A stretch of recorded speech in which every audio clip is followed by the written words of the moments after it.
O objetivo aqui desse Logic Pill é ser uma série que vai acontecer todos os dias, vão ser lives todos os dias, falando de assuntos diferentes, de alguma forma envolvendo lógica. Então, na live de hoje, eu vou apresentar para vocês as 5 vias de Santo Tomás de Aquino, os trechos da Suma Teológica em que ele traz esses argumentos, e em seguida eu vou mostrar para vocês a minha formalização desses argumentos, para que vocês possam compreendê-las. É isso, acho que vai ser um conteúdo interessante. Para quem gosta de teologia, vai ser certamente um conteúdo muito interessante. Vocês vão ver na prática como que é o processo de pegar um argumento e transformar ele na sua forma lógica própria. E todas as coisas que eu penso, todas as coisas que eu considero na hora de fazer essa formalização. Inclusive, não é um nome que eu gosto muito, que remete muito à lógica moderna, e não é um nome exatamente adequado. Então eu estou aqui na tela com a primeira via de Santo Tomás de Aquino. Tá? Eu vou ler para vocês aqui a primeira via. A primeira e mais manifesta é a procedente do movimento, é a via procedente do movimento.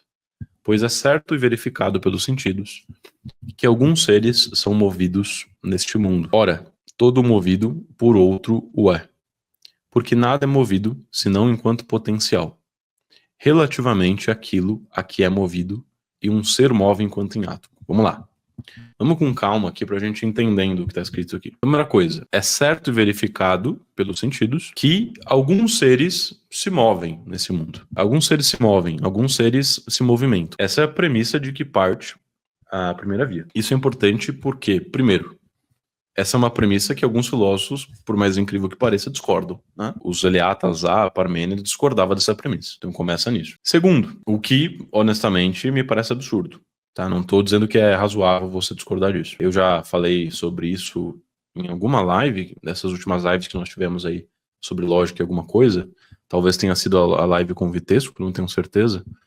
Mas em que eu falo sobre esse problema de você criar um sistema racional para explicar o mundo, e aí você passa a acreditar mais no seu sistema racional do que nas próprias coisas que você está percebendo a respeito desse mundo. Ou seja, se antes o mundo era uma fonte, uma base para você criar o seu sistema, depois o seu sistema passa a ser uma base para você julgar o mundo. E aí, como nós somos seres imperfeitos, com inteligências finitas e imperfeitas, e com, portanto, sistemas altamente imperfeitos, é claro que nós falharemos se nós passarmos a julgar o mundo a partir dos nossos próprios sistemas. Então, na minha opinião, o que acontece ali com o Parmênides é isso. O movimento é uma coisa extremamente evidente para nós, é uma coisa que, se você começar já questionando, você vai ficar maluco, isso vai ser altamente contraproducente. O ceticismo que eu defendo, ele permite o questionamento de qualquer coisa, mas no momento certo e na ordem correta, né? Se você já partir pondo tudo em dúvida, você vai terminar igual Descartes. Agora, tem a tentativa também do Mário Ferreira dos Santos de suspensão da crença, criar uma filosofia política, mas esse é outro assunto. Enfim, mas no geral vai dar problema, certo? No geral vai dar problema. Então, você tem que partir de algumas coisas. E aí depois, mais pra frente, você pode questionar coisas mais básicas, né, mais basilares, mas você não pode partir já da descrença absoluta de tudo. E, enfim, então eu acho essa premissa extremamente autoevidente. Isso é importante também por quê? Porque já mostra que as provas de Santo Tomás de Aquino, pelo menos esta, ela é uma prova a posteriori, na linguagem de Kant. Ela é uma prova que parte dos sentidos, não é uma prova puramente a priori. Ela parte de uma coisa que você constata com os sentidos, que é o fato de que as coisas se movem. Depois disso, todo o movido por outro é. Então tudo aquilo que se move, que tem movimento, é movido por outra coisa, não por si mesmo. Tá? Essa é uma outra premissa aqui desse argumento. Então nós temos aqui duas proposições já. Porque nada é movido senão enquanto potencial relativamente àquilo que é movido, e um ser move enquanto em ato. Então aqui, por que traz uma justificativa? Então, nada é movido senão enquanto potencial relativamente àquilo a que é movido. Ou seja, eu tô num estado de frieza. Depois ele vai trazer esse exemplo aqui, né? Eu tô num estado de frieza. Em relação ao estado de quentura, sou potencialmente quente apenas, eu não sou atualmente quente. Então, movido enquanto potencial relativamente àquilo que é movido. Tá? Então isso aqui é importante. Esse relativamente traz uma partícula reduplicativa que enfatiza que você está em estado de potência em relação ao estado final do termo do movimento. Né? Não é que você está no estado potencial em tudo, absolutamente. Mas é relativamente à direção a qual você está se movimentando. Né? E um ser move, ou seja, move outra coisa enquanto em ato. Aqui já tem muita informação interessante. Ele está dizendo que aquilo que se move está está em estado potencial, e aquele que move, o movido, ele está no estado atual em relação àquilo a que o outro vai ser movido, e aqui ele está movendo o outro. Pois mover não é senão levar alguma coisa da potência ao ato. Define aqui movimento. E aí ele traz um exemplo. Assim, o cálido atual, como o fogo, torna a madeira, cálido potencial, em cálido atual, e dessa maneira a move e altera. Então tem aqui um exemplo. Ora, não é possível uma coisa estar em ato e potência no mesmo ponto de vista, mas só em pontos de vista diversos. Outra proposição extremamente importante. Então, no mesmo aspecto, uma coisa não pode estar em ato e em potência ao mesmo tempo. Então, o cálido atual, o fogo, ele não pode ser simultaneamente cálido potencial, mas somente frio em potencial. Então, isso aqui também é um outro exemplo, uma espécie de justificação. Logo, é impossível uma coisa ser motora e movida, né? Ou seja, se aquele que move é aquele que é movido, ou mover-se a si próprio, que é a mesma coisa. Se ser motor e ser aquele que é movido é a mesma coisa que mover a si mesmo. Então isso é impossível, ele está dizendo. Isso aqui ele tira como conclusão dessas proposições anteriores. E ele enfatiza, no mesmo ponto de vista e do mesmo modo. Essas são as clássicas partículas do princípio de não contradição de Aristóteles. Ao mesmo tempo e sob o mesmo aspecto, basicamente. Né? Pois tudo que é movido há de ser por outro. Esse pois aqui, ele é meio esquisito. Eu acho que aqui caberia mais um portanto. Isso aqui é mais uma conclusão que se tira dessa proposição anterior. Então, como é impossível que algo mova a si mesmo, então tudo que é movido, portanto, deve ser movido por outro. Né? Toda essa linha argumentativa aqui, que começa daqui, do porquê, e vem até aqui, é somente para justificar essa segunda proposição. Então a gente trouxe todo um subargumento para provar a segunda premissa. E aí vem, se portanto o motor também se move, é necessário que seja movido por outro e este por outro. Tá? Então isso aqui é uma consequência dessa segunda premissa. Então se existe um motor, por exemplo, você está basicamente particularizando, né, essa conclusão geral que você tirou. Se portanto o motor também se move, é necessário que ele seja movido por outro. E este por outro, e assim por diante. Mas como que termina isso aí? Não se pode assim proceder até o infinito. Isso aqui é uma proposição importante. Porque não haveria nenhum primeiro motor, né? Então, se você procede ao infinito na linha de motores, você não tem um primeiro motor, isso é óbvio. Né? Você segue claramente. Você teria infinitos motores. E por consequência, outro qualquer. Então, se não há um primeiro motor, não pode existir nenhum outro motor. Por quê? Aí explica São Tomás. Porque os motores segundos não movem, senão movidos pelo primeiro, como não move o báculo sem ser movido pela mão. É bom, eu não vou focar agora em trazer os meus pontos a essa via. Se você quer saber os meus pontos a essa via, você assiste o vídeo que eu tenho analisando logicamente essa via. Aqui nessa live o objetivo é trazer somente a formalização. Depois a gente pode fazer aí uma live trazendo análises lógicas de todas as vias. Logo, é necessário chegar a um primeiro motor. Temos aqui a conclusão, né? Há um primeiro motor de nenhum outro movido, tá? Um motor que não é movido por nenhum outro.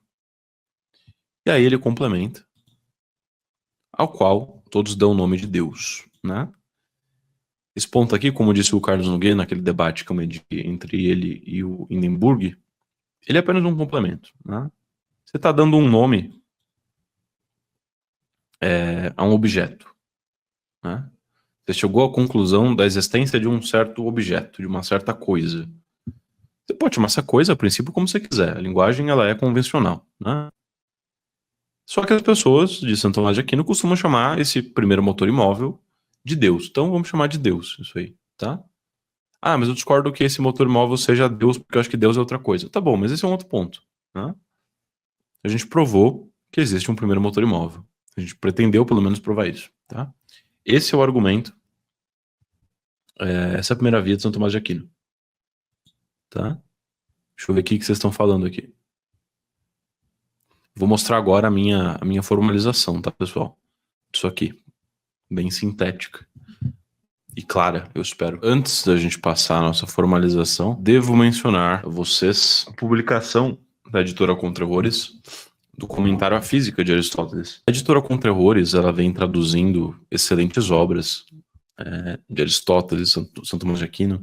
Na verdade, de Aristóteles mesmo, eu acho que eles não traduziram nada especificamente, somente comentários de Santo Tomás de Aquino, se eu não me engano, Aristóteles. Mas eles têm trazido excelentes traduções, tá, de diversas obras escolásticas importantes, principalmente de Santo Tomás de Aquino. mas tem outras novidades por vir em breve de outros autores. Tem de João de Santo Tomás também já, enfim. E uma coisa que é muito importante, tá?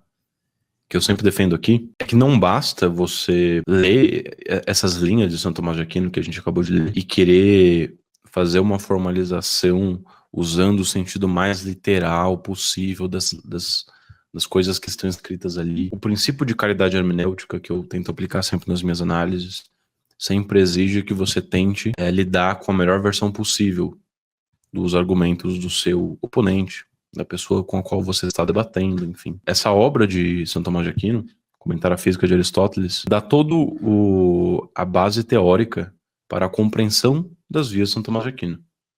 Tá? Então, embora o argumento esteja na Suma Teológica, as bases realmente desse argumento estão mais propriamente no Comentário à Física do que na Suma Teológica.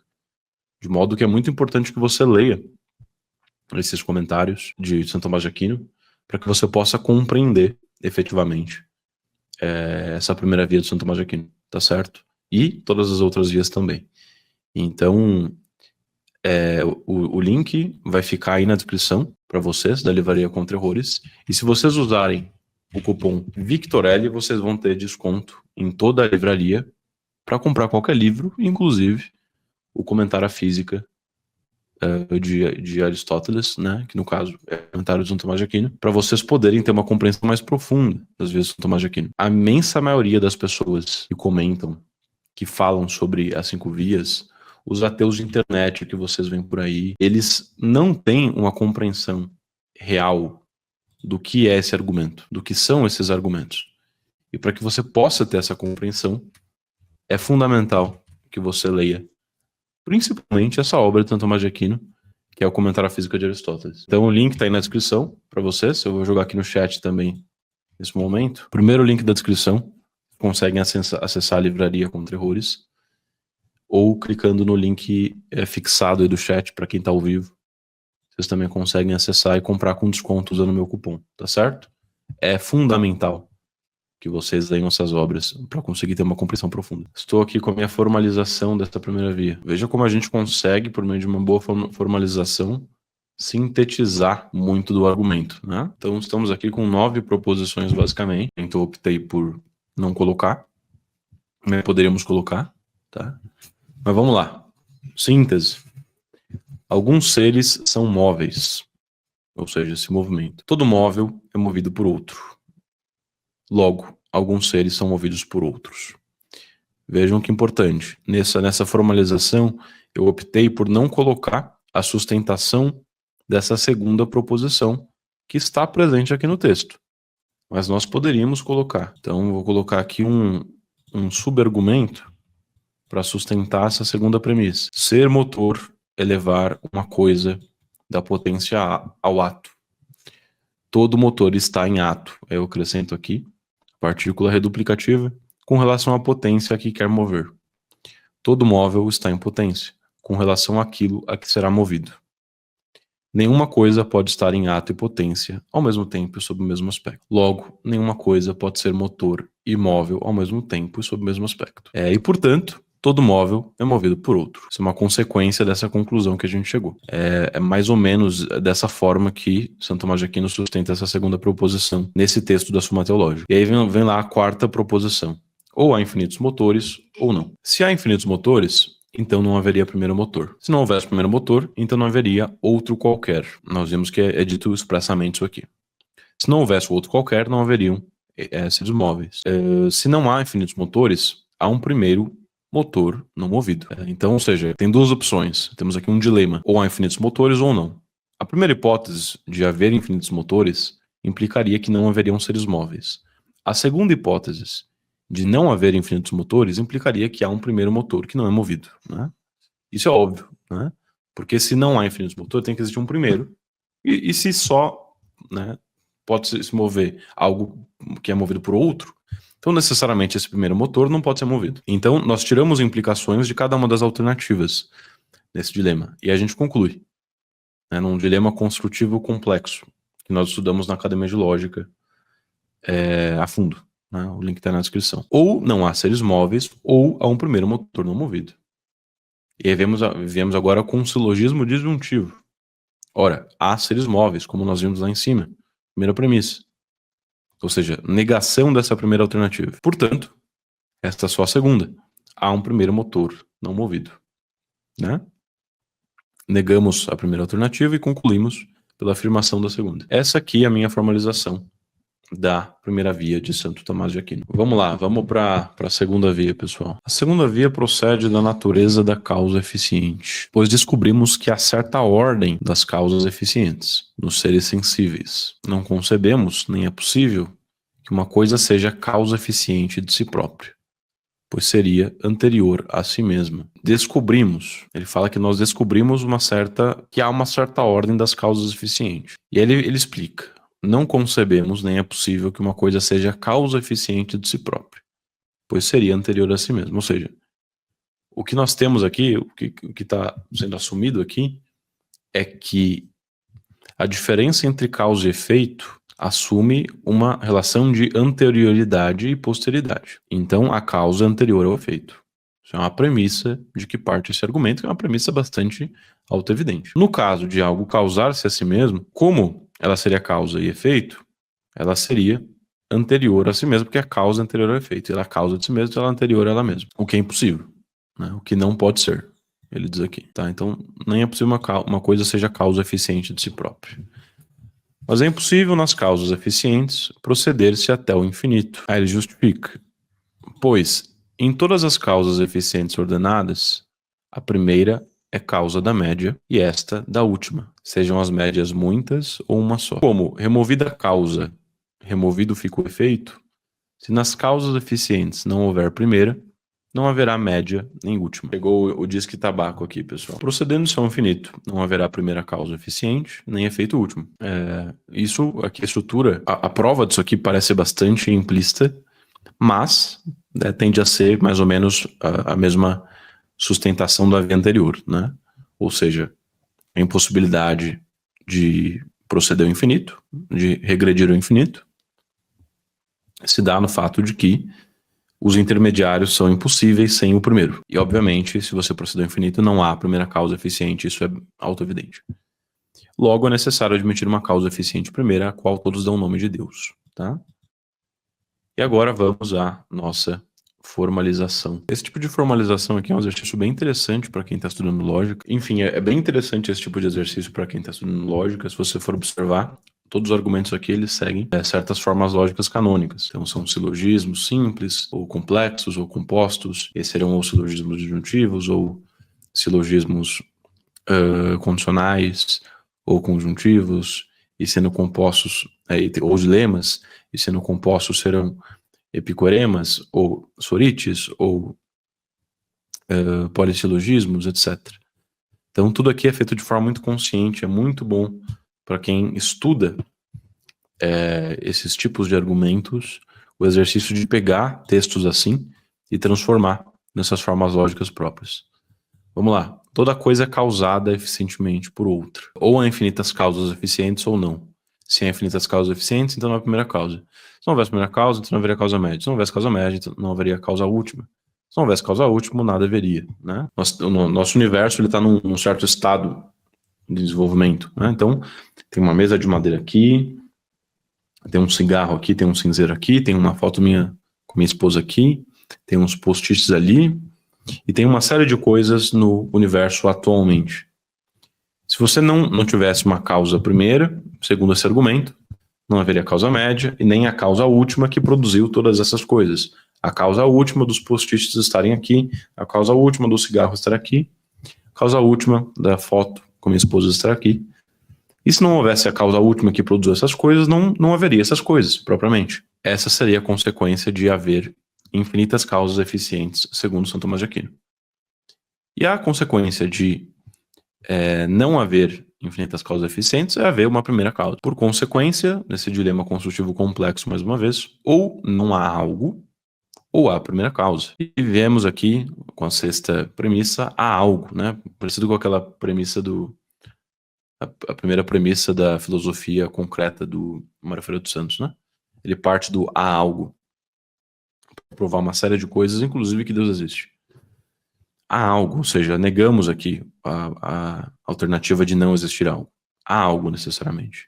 Portanto, só resta a outra alternativa, de haver uma primeira causa eficiente. Esta é a segunda via de Santo Tomás de Aquino. Estruturas bem semelhantes, inclusive. A primeira via e a segunda via. O que muda basicamente é que um fala de movimento, outro fala de causa. E para quem busca mais profundidade, se inscrevam na nossa Academia de Lógica. O link está na descrição. A Academia de Lógica ainda está disponível, fica disponível o ano inteiro. Então aproveitem e se inscrevam. Tem um módulo, inclusive, de gramática saindo pelo professor Carlos Nogueira lá. Tem uma aula do Carlos Nogueira sobre lógica e metafísica, muito interessante. Temos aulas lá com diversos outros professores, o David Panceira, o Marcos Boeira, o Icaro Martins, está vindo uma aula do Salles Búria. Então tem bastante conteúdo interessante, fora o próprio corpo da Academia de Lógica, que é uma formação completa, né? Passando desde as coisas mais básicas do silogismo até os silogismos mais complexos, lógica modal, lógica indutiva e tudo mais. Estão todos convidados para quem quer se aprofundar nas vias de São Tomás de Aquino, quer compreender profundamente esses argumentos, compreender profundamente por que para São Tomás de Aquino o regresso infinito é impossível. Por que para São Tomás de Aquino necessariamente existe um primeiro motor imóvel, uma primeira causa eficiente? Recomendo fortemente que dê uma olhada. Comentar a física da Contra-Errores, tá? A edição da Contra-Errores, traduzido para o português. Uma obra importantíssima de Santo Tomás de Aquino. Basicamente fazer uma análise, né, da física de Aristóteles à luz do cristianismo. Então, uma leitura extremamente importante e indispensável para quem quer compreender as 5 vias. O link está na descrição. Usando o cupom VICTORELLI, vocês ganham desconto na compra de qualquer livro da Contra-Errores.